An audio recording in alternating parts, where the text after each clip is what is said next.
Do you know you shouldn't trust everybody when you want to get into the ATM business? Stay to the end of the video and I'm going to give you a checklist on things that you should be looking for so you can determine who to trust in the ATM business.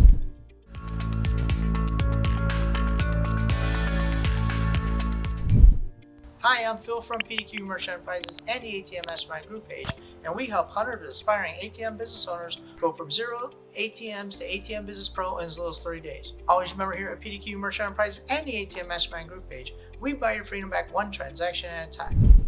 Alright, so I want to make this video because I see it all the time. Well, who should I trust, Phil? What am I looking for? I don't know what I'm doing exactly, and I see a lot of good advice out there, or I think it's good advice and I don't know who to trust. I'm in some of the chats and people are leading me down different roads. What do I do? So we want to make this video to help you guys navigate through the murky waters that could be out there at the ATM business.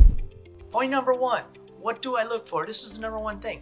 If you're going to do business with somebody in ATM business, whether a processor, an ATM ISO, or somebody who is in the chats and they're giving you some guidance, make sure they've been in business for a long time. What is a long time? Over 5 years. Make sure they've been in business for over 5 years. We've been in business for 23 years. Some of the people are just starting out and they're telling everybody that they're a guru. They're not. They've been in business, some of these people, 6 months, a year, maybe even as much as a year and a half. They haven't been seasoned. They don't know exactly how to help you guys through a lot of situations that you could run into. So make sure, the number one thing is vet these people, ask them how long they've been in business. If they haven't been in business for at least 5 years, then you know what? Move on to somebody who has. There are a lot of good people. They're in the chats. You know, we can help you guys out there, and there's some other people who are teaching courses in this, and they're good people, but they haven't been in business for a long time. There's really only a few of us out here who can give you guys the guidance, so please vet them when you're choosing somebody to either mentor you or buy a course or something. Make sure that these people have been in business for a substantial amount of time. Point number two, do I need a corporation? I see it all the time. I saw it today. Do I need a corporation? I'm in this state. I want to get an ATM business. Do I need a corporation? And then somebody says, "Hey, I didn't have a corporation." You know what? That might have worked for you, but here's what I'm going to tell you: if you don't have a corporation set up, it is virtually going to be impossible to get an ATM business account. Can it be done? Yes, there are those anomalies. You might run into the right banker. It might happen. But it's very hard. And why wouldn't you want to set up a corporation? Protect your other assets in case something happens. So if you set up a corporation, legally it's another entity, it's not you. It also, if you're going to do a location agreement, you can't bind it to yourself. You have to set up a corporation. So make sure you do this. So my recommendation is always set up a corporation. Don't listen to the people in the chats that say you can't do it. And if you want to be in business, set up a corporation. So if you're thinking about starting a profitable ATM business but didn't know where to start, stay to the end of the video and I will share with you our checklist entitled ATM Business Passive Income Checklist, the 5 things you need to know to start a profitable ATM business so you can have a passive income source for your family. You'll have a clear roadmap towards ATM business success so you can earn between $250 and $1,500 passive income every single month. All right, let's get back to the video. Point number 3. Phil, who do I buy from? There's a lot of people out there. Some people are saying, hey, I sell ATMs. I know a guy who's selling ATMs. Do I buy from big companies? Do I stay with a small guy? Who do I buy from? Well, the number one thing you should ask them is, okay, when you sell to me, how do I get the support? Are you supporting me? Some of the people who are out there, they're selling a program and they say, well, I got a preferred vendors list, and then they ship you over to somebody else. You know what? That's not how we do it here at PDQ.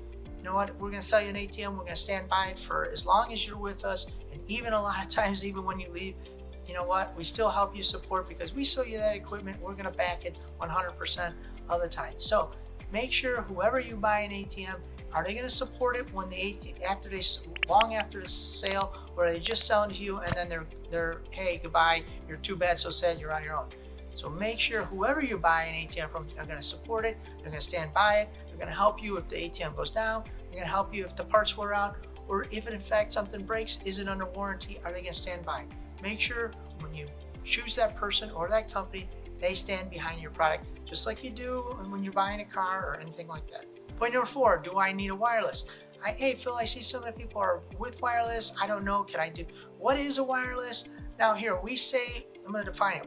We say wireless all the time.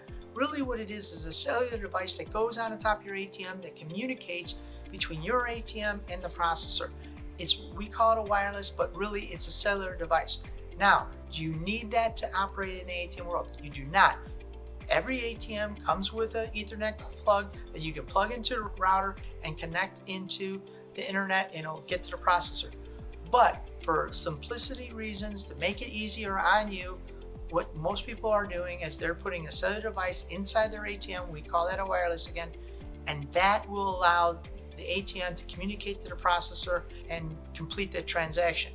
And that way, you don't have to worry about the store's internet going down or not working, or in fact, if they don't pay the bill, something to that effect, your ATM will stay up and running because you are on a cellular device. So it'll be a decision you'll have to make. Usually you're looking at somewhere between $150 and $200 for the actual device, and then you'll have a fee somewhere between as little as maybe $8 a month as to $15, $20 a month, depending if you guys rent it or lease it for the service. So I highly encourage you get the wireless device, but it's not a necessity to get into the ATM business. And point number 5, how much money can I make, Phil? Guys are talking I can make $2,000, $3,000 a month. How much money can I make? Can I retire? Again, we always break it down real slow here, make it bare minimum. What we're always trying to do is 100 transactions a month. We make $250 if we do a $3 surcharge. In fact, now surcharges are going up, $3.50. Some I see $3.75, $4. So it just depends where you're at. If you're in New York in the boroughs, you know what, $2 is all you're going to get. But other parts of the country are starting to get those increases surcharge so that you can start to charge more. But we're always looking for $2.50 for the operator, that's us, and do 100 transactions. That's $250 of positive cash flow every month. We're looking at 18-month ROI to pay for the ATM, to pay for our investment, and then the rest of it is cash flow positive all that time. And however much you need to retire that job or just get a side hustle, if that's what you want to do, how much money you look at, every ATM is going to generate you about $250. So that's a nice, easy number, and then you can go from there on your way. So if you're interested in starting your own ATM business, I want to invite you to our free checklist entitled ATM Business Passive Income Checklist, the 5 things you need to know to start a profitable ATM business so you can start earning passive income, make more money, and spend more time with your family. So if you're interested, click the link down below and start your ATM journey today. Again, this is Phil from PDQ Merchant Enterprises and the ATM Mastermind group page, where we buy your freedom back one transaction at a time. Thank you guys for making us #1 on YouTube, and check us out on Rumble.